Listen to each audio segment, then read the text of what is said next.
listening to the home of cool, irreverent, and entertaining talk, right here on LA Talk Radio. You're listening to The Art of Love with your host, Lucia, right here on LA Talk Radio.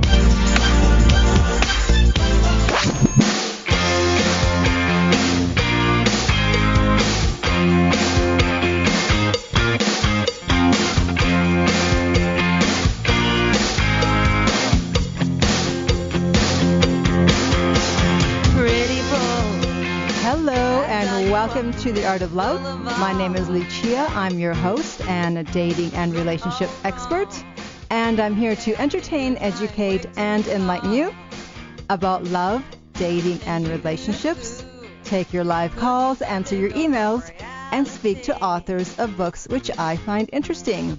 And this will be yet another interesting show because the name of the book is Dan and Mike's Guide to Men, 10 Secrets Every Woman Should Know from Two Guys That Do. And we're going to find out, the reason why men cheat and whether women can prevent it, and also how to talk to men so that you will get information out of them, information they would not normally volunteer, shall we say. So let me bring on my guest. There are two authors, but only one of them is on the line today. And I have Mike Lindstrom. Welcome to the show. Thank you so much. I appreciate you having me on. Hey, and of course the other author is Dan Lear, and both are well-respected coaches. They've been coaching both men and women in business and in life, and speaking about success for a combined total of 30 years. They've been featured on several media outlets, including Fox News, ABC News, HLN, CNN, and my favorite, The Howard Stern Show. And and the website is AskDanandMike.com. Okay, so how did the two of you decide to write this book? Oh, boy, that's a great story, actually. Dan and I came up in the corporate world in personal development. We both hail from Tony Robbins. Both Dan and I were speakers and coaches for Tony's company out of San Diego, and we did that for a number of years. We both went out on our own and started our own practices, respectively. He's out of Vegas. I'm in Scottsdale. And we work with high-end clients, professionals, CEOs, high-end salespeople, athletes, celebrities. And, we're really good friends on top of it. I consider Dan a mentor, but over the years we would compare notes on our coaching clients. And the one theme that, we kept hearing about was the communication issues that people had in their relationships. So, here we are being hired seemingly to help a business take it to the next level, or have a saleswoman hire us to learn skills to make more money. But you have a confidential coaching relationship with these people, and they start divulging their challenges. And one of the biggest challenges that people have is the relationships they have with other people. So that inspired us to put our two heads together, did the research on men, kind of a covert operation, Lucia. And then we put the book together. It took us about a year and a half to actually write. We did several years of research. And then the book came out just this past, just at the end of 2010. What do you mean a covert operation? You didn't tell people you were asking them questions for a book? Well, sometimes we did and sometimes we didn't. Oh. Dan being in Vegas, he had a unique strategy, and I had my own unique strategy. What we would I work at a club here in Scottsdale, and I spend a lot of time after my workouts in the steam room, of course, with other men. Mm-hmm. So I would sit there and I'd listen to guys. It became my homework assignment. I'm a guy who carries a journal everywhere I go. So I would literally get out of a 15-minute steam, and I would go in and I would write down all the things out here. What guys were thinking about, the weekend warrior stories, single guys that are struggling out there in 2011, navigating Facebook, Twitter. And, Dan would go to Vegas. He would go, have a beer at a casino bar, and he'd sit there and listen to people talk, and he would just strike up conversations. And people are just so willing to downpour those kind of issues. So every once in a while, of course, you get caught with, so why are you asking these questions? And, of course, we always tell them, we're putting that research together for a book. So some of our best material came kind of on the covert side. But we did do a lot of panel work and seminar work where we actually had people come in and where they knew they were being surveyed for a book. But our best came from our covert operation. Wonderful. My favorite. Yes. Okay. So let's dig right into it. At the beginning of the book, You talk about taming the tiger. So what do you mean by that? Oh boy, that's so funny. We actually, thanks to all the single women out there, and I mean this wholeheartedly, I was hell bent when we were putting the book together. Tiger Woods scandal was going on. I mean, actually, it just broke November of that year, and I came up with the title "Tame the Tiger Within." That was the original title of the book. Oh. Well, we did several surveys, and we put 6 different book titles on, thousands of women. And that book title ranked last. Wow. And the women would comment and said anytime they heard the word tiger, they thought of icky things, cheating, negativity. And so we did another survey, and we said, okay, ladies, since you didn't like what we came up with, why don't you help us title the book? And they helped us come up with a book, simply Men. And that was the official title of the book, Men. So when we came up with Tame the Tiger Within, we didn't want to throw away the principles because we had written a lot of the things around that every single man has this thing inside of him that we playfully call the tiger. It's kind of a double-edged meaning. Tiger as in tiger cheating, tiger as in there's this thing inside of us where men have an inclination to want to go be with other women, whether they're in a relationship or they're dating. So what we want to do is empower women to learn how to tame this tiger that men have within inside of them. And that's really what the book is meant to do, is give women communication strategies and tips on how to get guys to talk about things like the F word, feelings, things that they don't like talking about, and things that, quite frankly, men are just not, they're not well schooled in how to discuss. So that's kind of how that was the genesis of Taming the Tiger. So instead of a whip and a chair, we're using knowledge. That's right. That's exactly right. And we're actually in we'll get into this, I'm sure, during the interview. The skills that Dan and I are trained in, neurolinguistics, is actually it's a science, and a lot of people don't know that science. So we wanted to take that communication skill and put it into relationships, so we could help single ladies, whether they're on a date, whether they're in a relationship they're dating, and they want to get guys to communicate more openly about the things that they struggle with. And that's the one thing that we really want as a big takeaway of the book, is to empower communication so women can draw those things out of men better. Right. Well, we'll definitely talk about NLP in just a few minutes. But let me start first with sexpectations. What is that? Sexpectations. So one thing that's easy to do is to quantify things like on a 0 to 10 scale. What Dan and I do in our live events is we will get people to talk about things through a 0 to 10. So we'd say, okay, how many ladies in here, let's say at a live event, have a sexual appetite of, say, level 10? They want it all the time. They're prone that way, and you get people to raise their hand, and we take them all the way down the scale. Inevitably, what you'll see is you have women all the way that are on the high end, a level 10, that have a high expectation around sex and what their appetite is, and then you have women all the way down on the low scale. So now you take a woman and you stick her in a relationship, and she's dating, and the man has his own scale on a 0 to 10. So what we want to get people to do, especially in the dating dance, and when they start, becoming involved in a relationship, is to have communication early on around sex expectations. How often do you expect sex? On a 0 to 10 scale. We have this woman in our events call it, she said the freaky scale. Uh-huh. We kind of laughed at that because men, they understand what that is, but if you don't sit there and talk about freaky to somebody, is freaky completely different to somebody else. So when you have to set those expectations up front, you have to have an understanding of what somebody's appetite is first. Number two, you have to find out what their expectations are, what turns them on physically, what turns them off, what are the things that you would like to see have happen intimately. And it's not always about the sex either, Lucia. It's the intimacy, holding hands, public displays of affection. Men are weird about that. So when you get that up on the table early on in your dating, you have a better understanding of what each other's sex expectations are. And you want to know that. We always say in the first 6 to 8 weeks of dating, no doubt about it. Yeah, because as you said, eventually, because everyone's at 10 in the beginning, but then eventually it goes down to their normal levels. That's correct.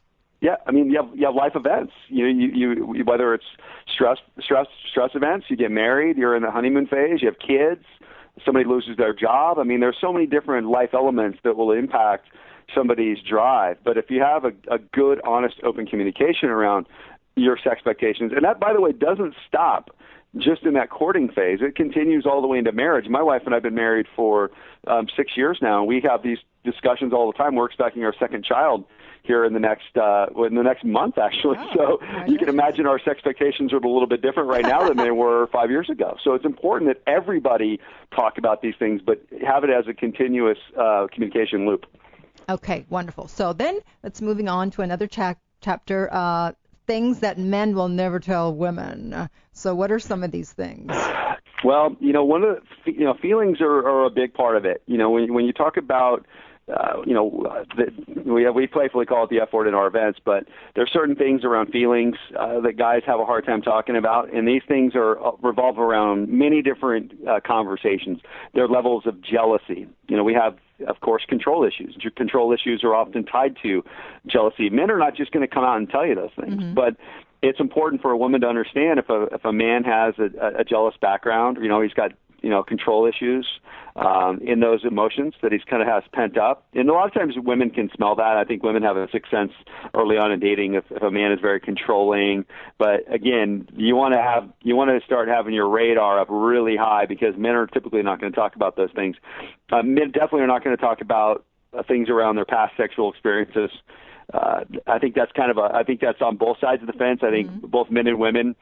I think you got to walk that line very delicately, because that can bring up a whole slew of conversations which could lead to jealousy and number of partners you've had. I mean, it could get ugly. But It's important to understand that these are conversations that are typically not going to come up.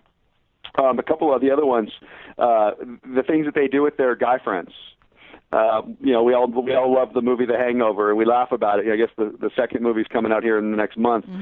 Guys actually do that stuff. I mean, it's glorified in the movie, but when guys want to get away and go do things and go to the places that you don't think they're going to go there. But it's not about it's not really about the fact that they're going there. It's just having honest communication about those things, rather than letting those things go unsaid, because guys are not going to bring that stuff to the forefront unless, again, you follow some of our communication strategies and try to elicit some of that stuff out of men. Because what man's going to come out and want to talk about, that big Vegas weekend getaway that they had with their buddies, or that locker room talk that they had, in that steam room, after a long weekend. Yeah, maybe we don't want to know anyway, so it's better they not tell us. There is definitely a lot of that. I completely concur with you on that. And then you also mentioned the line. So what is the line?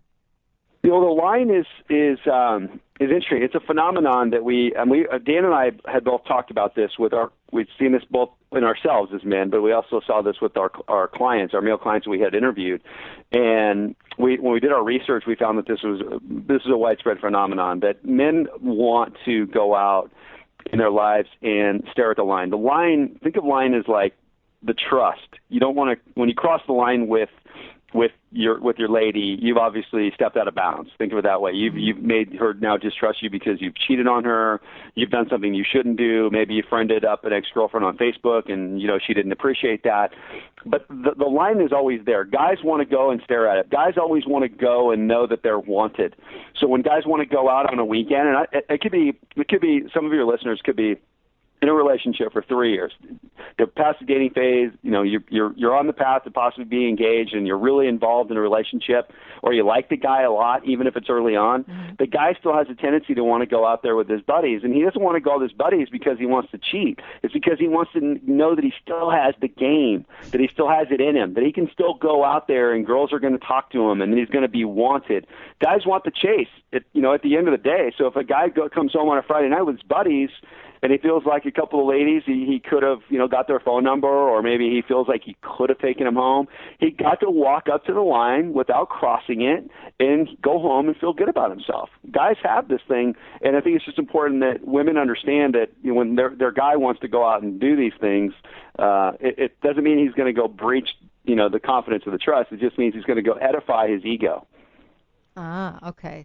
So it's almost like, let's say you're on a diet and you're not going to cheat, but you're going to walk by a bakery just to smell it.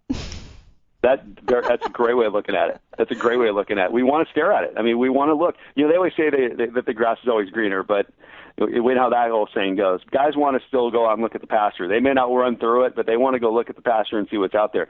People ask us all the time, why is it that guys go to strip clubs? Right. And it's real simple. Guys go to strip clubs because of the line. They want that feeling for a half hour, an hour, even though we all know that gal does not want him. She's getting paid. She's got a job to do. But the guy walks out getting the sense of feeling like, hey, I still got it, or she's into me, or see, I still have it, or, even though I'm maybe 15 pounds overweight and I'm 20 years older, I was able to have a conversation with a 23-year-old hot girl. So a lot of women have a hard time understanding it when we talk about this in our live events, but when they just accept it, that's just how guys are. We're wired to want to re-edify our very fragile male ego, and going over there and staring at the line sometimes helps that.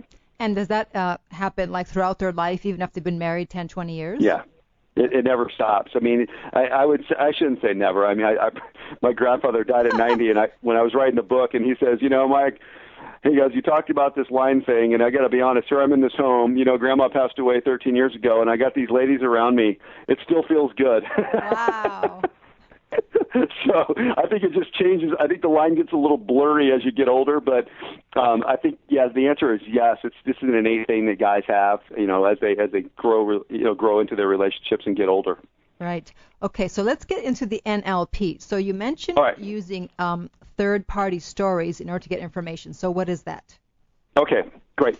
So let me give you the basis. The most simple way to understand for the ladies out there, NLP is a science. Actually, I don't need to you guys can Google it and find out what it's all about. But basically, think of it this way: mind, language, patterns. That's the way we teach it. Mind, language, patterns. If you understand the mindset, you understand things come through language, whether it's self-talk or the spoken word, and then you have patterns, programs. Patterns are things that we do every day. So when you understand that a guy has a mindset, he speaks a certain way around certain things or not, and he's got certain patterns that he has. He's derived these over the course of his lifetime. This is how we all are, male and female. But in our book, we're empowering women to understand this science so they can really peel the onion back and get into the man's head to start to uncover some of these tougher issues. So when you think of a conversation in terms of what we call a third-party strategy, instead of taking the direct approach, let's say you're a gal and you're out there on the scene and you're literally out meeting guys. If you ask a guy a direct question like, "So, what's your opinion about sex in the dating phase? When is appropriate, and how quickly should it happen?" Both men and women are not real comfortable with a direct question like that, because it seems kind of odd. It's like, well, it's kind of personal. I'm just getting to know you. I'm not really sure if that's appropriate kind of question. So when you take an indirect approach by routing it through a third person, let me give you an example. So let's say you want to ask the same question of a guy, but instead of asking him directly, let's say you're on like on a second date. This is a good example, Lucia. You're on a second date, and you're a lady, and you're dying to know what he believes about it. But instead of asking him directly, you bring it up through a third-party story. So it'd go like this. You're on your date. You say, "So, John, last week I was hanging out with my girlfriends, and they're all single, and they're all hanging out, and the conversation came up about when is it appropriate for people to have sex in the dating phase." And the women had so many different opinions because of the guys that they were talking to and the guys they're dating. I'd be curious, when you get together with your guy friends, do you guys talk about those kind of things? That right there, boom, will bring up the discussion. He will bring it up. His beliefs will come out. His mindset will come out. And it's comfortable because it's not direct. You made it sound as if, do your guy friends talk about it? Do you guys talk about this? Now, whatever he tells you, pay attention, because what he's telling you is probably what he believes. He may even just offer it up and say, well, my belief is. Well, he may not. He may say, well, we guys, when we get together in the locker room, we have a belief that, you don't have sex until the fourth date. Okay, so here you are on your second date learning about this guy and his common friends and what their common belief system is. So it's always easier to use a third-party story, whether it be a girlfriend told you, or you're one of my favorite ones, Lucia, is you're watching television. Hey, you know what? Or listening to the radio. You know what? It's so funny. I was listening to Howard Stern the other day, and Howard was talking about X. What are your thoughts on that? See, now the person on the other side feels more comfortable to chime in because it's just a conversation, and Howard's the one that brought it up. He's the third party that brought up the discussion. So you're routing that controversial subject matter, that thing you're uncomfortable with, that you don't want to directly approach them with, through a third party. And what it does is it softens the blow. The guy is more apt to lower his fragile ego and open up into a discussion about things he normally wouldn't talk about. Okay, so you give the example in the book about using it when a woman is sexually unsatisfied. So how would that work in that scenario? Okay, so example, I'll take away from a couple. I won't just use the one in the book, but so if, let's say the woman is not feeling satisfied in some way, and it doesn't have to be physical. Let's say she's not feeling appreciated, she's not feeling like she's getting the intimacy or the attention that she wants. There's two approaches. There's a direct approach where you sit down with Billy and say, "Hey, Bill, lately my needs are not getting met." Now, as soon as you tell Billy that, his ego is going to go flying in the air. His arms are going to go up and be defensive, and he's going to start defending himself first, number one, and number two, he's going to start telling you what you do wrong. So that's why that strategy doesn't work. So instead of taking the direct approach, use a third-party story. So I like to use friends are always a good example. So you might be on a date with Billy who's not giving you your needs, and you might talk about a friend at work. And you might say something like, "Hey, my girlfriend Jane that we hang out with every once in a while, her and her guy have been dating now for a few months, and just the last couple months, he's not giving her any attention. They used to kiss a lot. They used to hold hands in public. They used to have sex all the time. Now she feels like she's constantly forcing the issue. Let me ask you a question. If I was to give her some advice, what would you think I should tell her from a guy's perspective?" That's brilliant. See, now he's going to tell you his opinion on how to coach your friend. Right. Now, here's what he's also telling you. He's also alerting himself, because this is what we do subconsciously. When we hear subject matter, we put it through our own filters. And we're sitting there listening going, "Wow, I wonder if I do that. I wonder if I'm paying attention to her enough. I wonder if I was that guy who was giving her attention enough." Don't be surprised after that date if he holds your hand when you walk out the door. Don't be surprised if he gives you a little bit more attention and love that night. So what you can now do is use that jump-off point, that it's almost like that discussionary point, because you're a friend at work and you ask his opinion on how would you advise your friend. You can use that as a segue into your own discussion. See, now it's almost becomes indirect, direct. Does that make sense, Lucia? So how would you do that? No, so a good segue would be, so let me ask you a question, hon. I mean, we've been dating a few times. Is there anything that I could do? This is the woman talking. Is there anything I can do in this relationship to be better in this relationship? Because I wouldn't want to be like my friend at work where maybe someone was talking about me like I wasn't giving you what you want. Is there anything I can do? See, what you do is you take the onus upon you. It's what you're doing in this process, Lucia, is you're inducing what's called the law of reciprocity. The law of reciprocity is when you ask somebody, "Is there anything I could do better? Is there anything I can do for you?" Naturally, the other person's going to, hopefully if it's the guy you want to stay with, he's doing the same thing. In fact, if he's smart, he should be asking you right after you ask him, "Hey, you know what, babe, since you asked, is there anything I could do? Is there anything maybe I don't want to be like that couple either? Is there something that maybe I could do better? Because I know maybe people have gotten comfortable, and I wouldn't want you talking about me at work like she's talking about her guy." Right. So using yourself as a piece of feedback. Is there anything I can do? What it does is it induces that reciprocation. So the guy is sitting there thinking, "Gosh, I should probably check in on that." Now, here's a note, Lucia, we tell our ladies in our events. If he's not tuning in these particular conversations, that's a yellow flag. Yeah. It's a big yellow flag. If you've tried third-party stories and he's just not checking in, he's not giving any input. If you ask, how to, be better, and he's not asking you back, that's a yellow flag, because he's sitting there making it all about him, and he's not willing to look inside the mirror for himself and say, "Hey, maybe I could be better in this relationship. Maybe she's cluing me in by asking me these third-party stories." Right. Yeah, exactly. Okay. Now, what about pre-framing? What is that? Okay, pre-framing. It's another technique, and it's a communication tool when you have a big issue, or think of it as something that is either controversial, something that's difficult to talk about, or something that's contentious. Just anything that would be challenging. We put it in a bucket called anything that could be challenging. What you want to do is you want to attack that issue right up front. You want to deal with it. We have this playful way of saying, kill the monster while it's small. Right. Yes. So what's that? Yeah, I say kill them while they're young. Yeah, well, you get the point. What you want to do is you want to get it early on, so you can set the stage. So there's many, many, many ways to pre-frame. We literally do a whole 4-hour segment on communication and pre-framing. But let me give you some examples that would be apropos. So let's say if you're from a singles lady's perspective, you letting a guy know, this is what we call a positive pre-frame. So let's say you're on the phone and you're about to go on a date. Letting the guy know up front, let's say he's kind of having a rough day or he's having a rough week and you're maybe concerned that the date's not going to go the way you want it to go, or something could be, challenging in some way. As the lady, you could let him know on the phone and say, you know what, I'm really looking forward to tonight. Tonight's going to be amazing. It's going to be such a great date for us. We're going to communicate and connect really well, and it's going to be a really great night together. See, now here's what you've done. The date hasn't even happened, so it's happened before. That's the word pre. Mm-hmm. You've framed up the night on how it's going to go. So this guy who maybe is tired or he's not in a good mood or he's had a rough week, who might even think about canceling the date, or he may be thinking about, well, let's just continue the date because I committed to it. You've now changed his whole paradigm because you've told him up front how the date's going to go. Now his ears have perked up and he's thinking, wonder what she's got up her sleeve.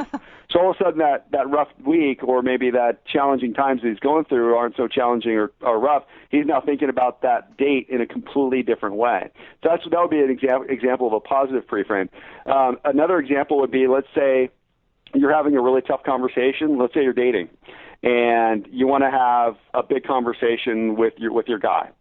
And let's say it's about communication or his feelings. He's kind of playing the typical guy. He's bottling up his feelings, and he's not really opening up to you. Mm-hmm. When you sit down and you talk to a man in that situation, you let him know right up front. You say, you know what, honey, I want to let you know I really care about you, and I really want to communicate with you in a way that no one else has.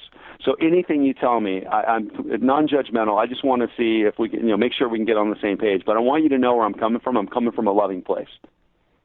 See, now you've pre-framed him. You let him know that the conversation you're about to have, even though it's challenging and you want to get some things out of him, you're letting him know up front where you're coming from.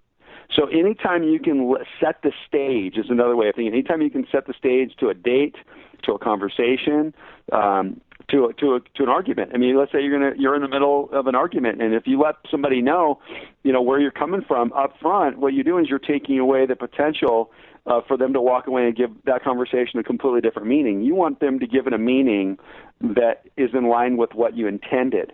So let people know right up front, what is your intention? What is your outcome? Where are you coming from? And when you let guys know that especially, it helps lower that fragile ego, and they're more apt to communicate with you. So let's say that the guy is rushing foreplay. What would the woman say? Well, I mean, agree. If you're using pre-framing assumes that she shouldn't get that situation in the first place. So she should. I'll give you two scenarios. Okay. She should already, somewhere in the dating, pre-frame him before they ever get intimate, how she wants things to go. Oh. So let's say they're on their second or third or fourth date. Somewhere in that conversation or the dating, she should pre-frame him and let him know, you know what, one thing I want to let you know right up front is I really, really, really love foreplay. In fact, I have a rule of thumb. If we're not engaged in foreplay for at least 15 minutes, and I'm not counting the clock, but 15 minutes of foreplay completely turns me on. Okay, now if a guy knew that up front, let me tell you, guys love to turn women on, period. Mm-hmm. And if a guy learned that on the second and third date, even before they've been intimate, he will never forget that comment. It'll be stuck in his brain, so when they are intimate, he will likely not rush. See, that's the whole point of pre-framing. Pre-framing takes those problems away. Now, let's go back to your scenario. Let's say you forgot to pre-frame, so now you're here in the middle of the situation and you're kicking yourself because you're thinking, gosh, I should have listened to Mike and pre-framed this thing, but I didn't. Now I'm in it. Now you need to do what's called a reframe. You need to reframe that situation, so you need to pump the brakes in that situation, and you need to, just in a very comfortable, intimate way, you just look at him in almost in that sauntry voice and say, you know what really turns me on? If we could really engage in foreplay, because it'll really, really take me to a whole nother level. See, what I just said, by the way, Lucia, a lot of women aren't comfortable saying. A lot of people say it takes a comfortable woman or a confident woman to say that, and there's partial truth in that. But here's our argument, and we say this in the book. Everything starts and stops with a woman. A woman can start and stop anything at a given time. We have laws in this country to protect women to that regard. So when you're in a situation and a man is not doing it the way you want or he's rushing into things, take it upon yourself. You have the power in that situation to pump those brakes and back off and say, look, you know what really turned me on?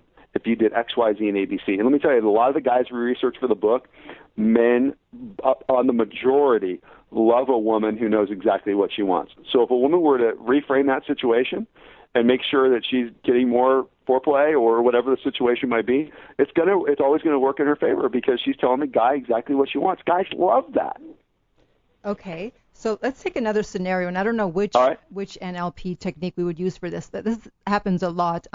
Let's say a guy says he's going to call, I'll call you tomorrow at 8, whatever, and then he doesn't. So how can the woman bring it up and, let him know that if he doesn't keep his word about calling when he says he will, that's going to start to destroy any trust that he has built up with her?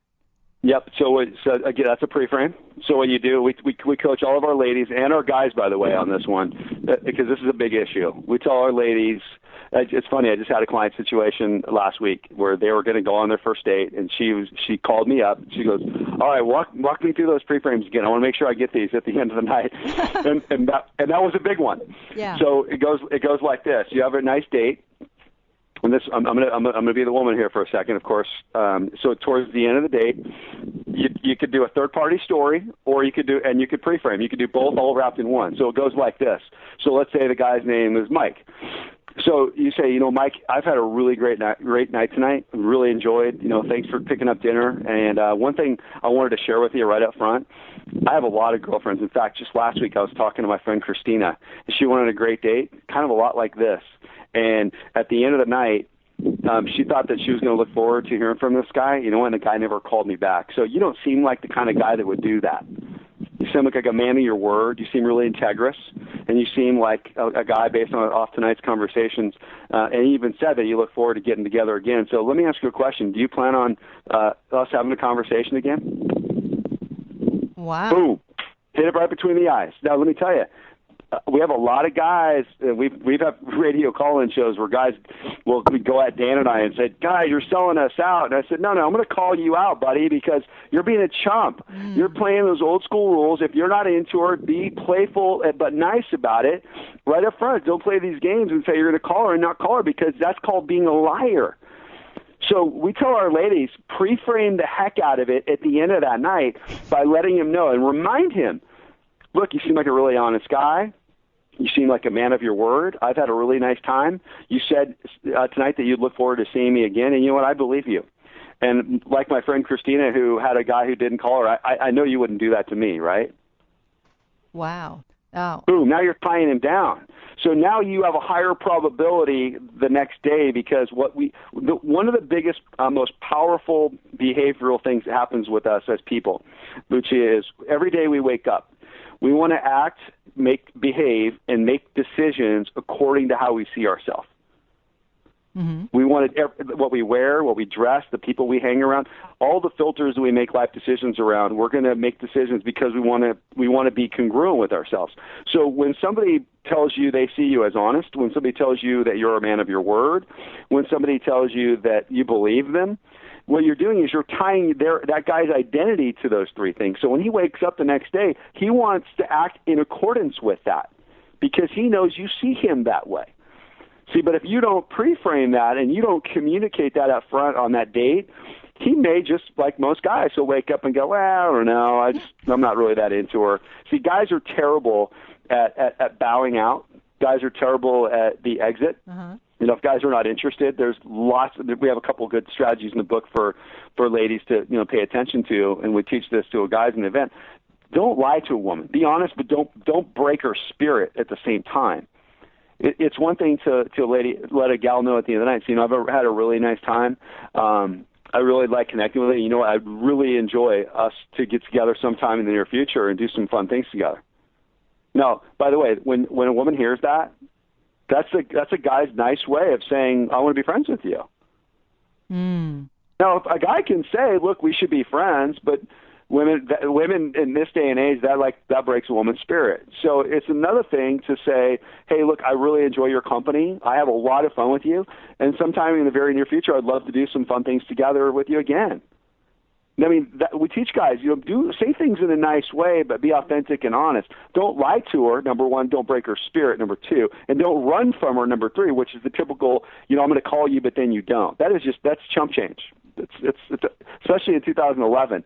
I mean, we've evolved past, the old chivalrous gentlemanly days, and now we've got technology and, tweeting and Facebooking and text messaging and all these terrible ways that have broken our communication channels down between male and female.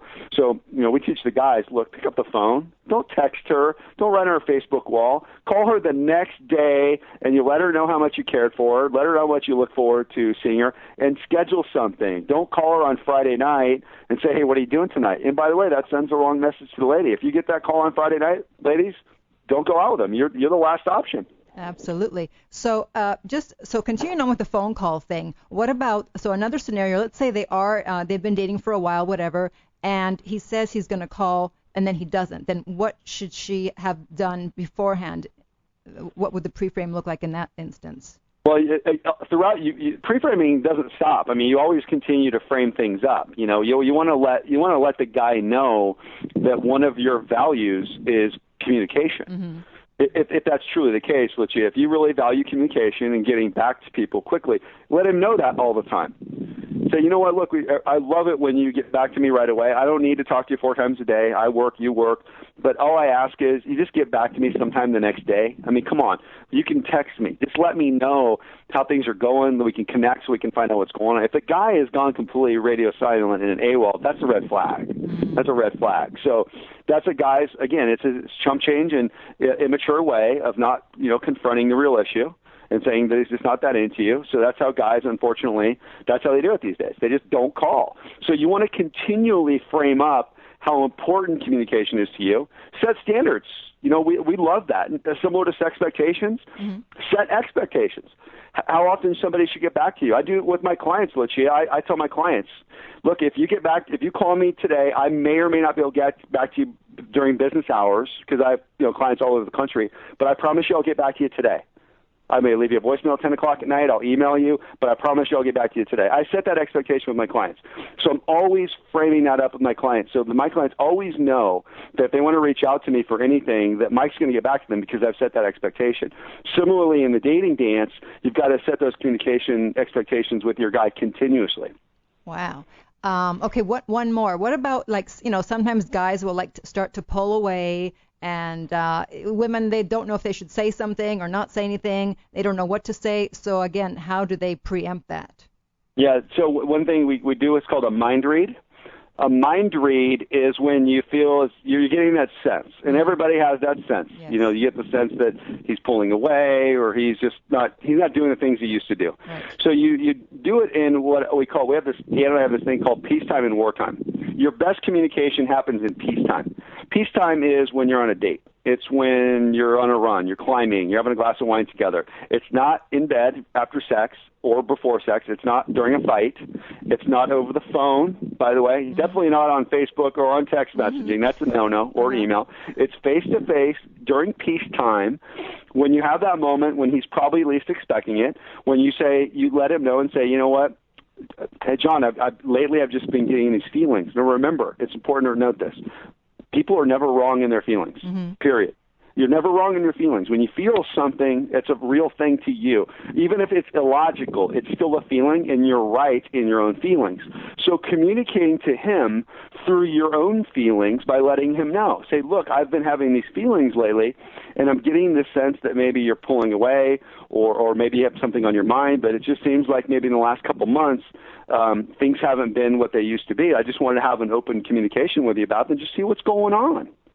See, now notice the last question. It's open-ended. I wanted to see what's going on. What's up?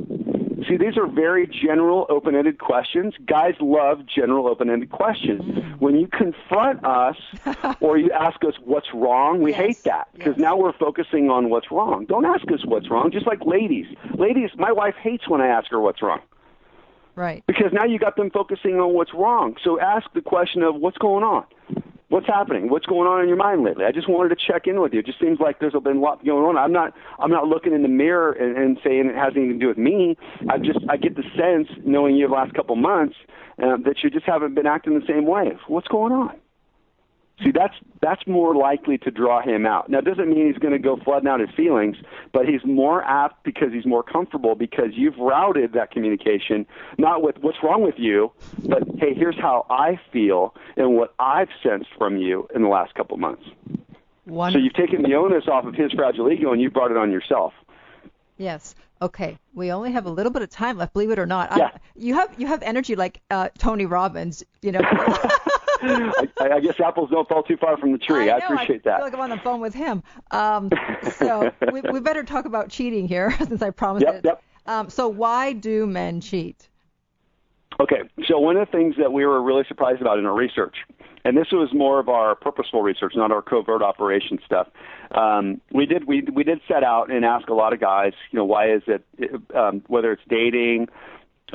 Just think of all men. Dating, marriages, relationship, doesn't matter. Guys in general, if they're going to step out of bounds and cheat, what is the trigger? What's the impetus? We have thought as guys, just kind of preliminarily, it had a lot to do with sex and things that were very innate in men. A great book for ladies to read, by the way. I don't know if you've done this in any interviews in the past, Lucia, but it's called The Male Brain by Luann Brizendine. Okay. It's a great book. It's great for any woman to read. I read it. I was blown away. She comes at it from a doctor's perspective. She talks about a lot of biology of a man's brain. Literally goes into chemical analysis and childhood and boyhood and how men become what they are. So when you read these things, you get this belief that guys just have this innate thing to want to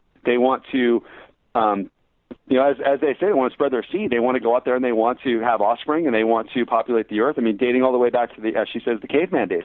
But that's not true. There may be truth in that part of biologically, but the reason why men cheat is because they feel underappreciated.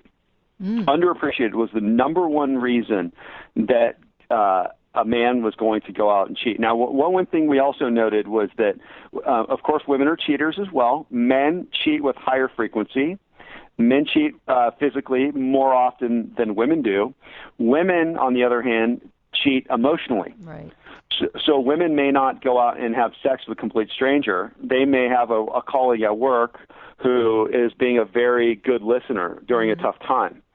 So they're going to lunch with that person, and they're downloading their issues with that person. The person is being very comforting to them. I have a client right now. They have 2 kids. They've been married 17 years, and she swears up and down that she's never had sex with this guy or anything intimate, but he's been able to see about 8 months of text messaging and phone calls and lunch dates. And after he called her out on it, through a couple counseling sessions, she came out and said, look, at home, I feel like you don't listen to me. I'm going through stress in my life, and this guy has offered me just a lot of really good advice and actually has helped me in this marriage. Without this guy, I don't think I'd still be married to you, is what she said. Wow. So there's 2 different cheaters on this, but when you talk about guys, this feeling of being underappreciated can be circumvented or even, as we've been talking about, pre-framed. If you just frame up in your mind as a woman that a guy constantly needs reinforcement, he needs appreciation, and he wants to feel like, this is our term, he wants to feel like he's the man. Mm-hmm. And it's real simple to make him feel like he's the man. And it's not about sex, and it's not about doing things in the bedroom. That's only a very, very small fraction of it. It's letting him know that you appreciate him. Guys actually love it when you say things like, you know what, honey, you work so hard, and you are so good at what you do. I just want to let you know how much I respect what you do. That will go so far in a guy's mind compared to 10 minutes of sex, because a guy's ego constantly needs to be fed. As you probably saw, Lucia, half this book talks about the fragile male ego. Yes. Our egos are extremely fragile. So a lot of women don't believe that. They think, egos mean, puff your chest out there and beat on it and talk about all the material things you have and, and how much of a stud you are. That's a facade. What's underneath all that stuff is this guy inside who is screaming for, acknowledge me. Tell me I'm the man. Compliment me. Tell me I look good. I've been going to the gym a week in a row, 2 weeks straight, and I've lost 2 pounds. Even if you don't notice it, tell me that I look good. Tell me you notice that my six-pack's coming up a little bit more. Even if it's not ripped out, like the guys on the front of GQ. Just these little tiny things that women can do that will help preempt a guy from going out there and not just staring at that line, but crossing that line. Because if a guy is not feeling appreciated, and as we say, he's not getting his fundamental human desires met, he will go find them. He will go find them. And it's usually, believe it or not, ladies, it's with somebody who he has no love for whatsoever. I know women have a really, really hard time with that in our weekend getaways and seminars. We have women that's controversial. They'll raise their hand and say, I don't understand how my man could tell me he loves me and he could go away on a trip and have sex with a total stranger. That is really easy for a guy, because guys can compartmentalize something like that, because in their mind, that was just an outlet for them for one evening to go get their human needs met, because they felt acknowledged. They felt they were being appreciated. This woman gave him compliments. She told him how he looked good in his suit, or how great he looked on stage at that conference as a speaker, and yet his girlfriend hasn't even been telling him that for the last 3 years. So you have to really look at it through the filter of, am I doing the best I can to tell my man how much I appreciate him and help him stay on that pedestal just as much, ladies, as you want to be put on that pedestal, because ladies are just the same. They just want it a little bit differently, more from an emotional perspective. Okay, anything else? Any other phrases we can use to build up their ego? The compliments, complimentary things around their work, their achievements, and their body. Those are the three things. If you can just come up with compliments in those three main areas, again, the accomplishments and work, acknowledging how hard they work, or, how good they are at something. The guys really feel like their egos or their identities a lot of times are fed through one of those three things. I mean, as we all know, of course, unfortunately in our culture, men use money, as their easy way out. I mean, it's amazing how a guy could be 80 pounds overweight and look totally slovenly, but he's a millionaire and he gets hot chicks. But if you take a woman and you put her 80 pounds overweight and slovenly with money, guys aren't going to look at her. Right. It's completely unfair, but that's just the way our society has become, because guys tie their identity to money, their career, their achievements, and their body. So when you can find complementary things or acknowledgments in a few of those areas, you're going to go a long ways. I mean, obviously the sex is great. I mean, that's only part of it. If a guy's getting sex every other day, but he feels like you never appreciate what he does because, maybe he provides, or maybe he's bought you nice things and you never say thank you, that sex is going to go away very quickly. So he's going to want to not have it as much sex with Correct. He'll pull away. Wow. Because he feels like you're not appreciative. Wow. See, that's so, mind-boggling, because we just figure men will take sex whenever they can. Well, we will. But not with that. But we want to be appreciated at the same time. That's the whole fragile ego. Remember, I mean, let's say you have sex every other day, hypothetically, and your sessions are 20 minutes. That's only 20 minutes of his ego being fed. He spends, if he works, like most men do, he's working 60 to 80 hours a week.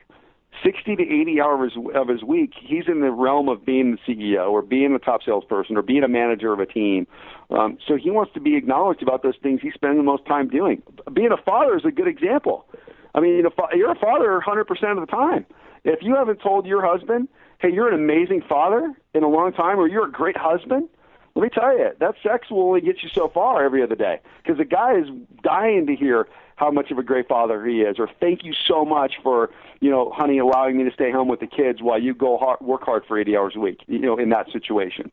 Wow. Okay. Wonderful. So it's the end. Man, this went by so quickly because you talk so fast. I know. I'm surprised. Sorry, we flew by. Oh, my God. I can't believe it.